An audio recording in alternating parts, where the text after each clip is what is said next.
اونٹ کا گوشت کھانے سے کیا وضو ٹوٹ جاتا ہے؟ یہ آج ایک ساتھی کا سوال تھا، اور اس نے حدیث بھی بتائی کہ نبی پاک صلی اللہ علیہ وآلہ وسلم نے فرمایا کہ اونٹ کا گوشت کھانے کے بعد وضو کرو۔ تو بھائی یہ ایسا نہیں ہے، یہ پہلے دور کی بات تھی، بعد میں یہ حکم منسوخ ہو گیا۔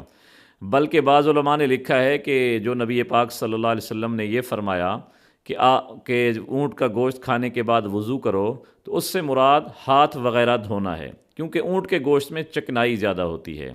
اور دوسری وجہ امام ابو داؤد رحمۃ اللہ علیہ نے لکھی ہے، حدیث نمبر 192 میں امام ابو داؤد حضرت جابر رضی اللہ تعالی عنہ کا فرمان انہوں نے نقل کیا ہے، کان آخر الامرین من رسول اللہ صلی اللہ علیہ وآلہ وسلم ترک الوضوء مما غیرت النار۔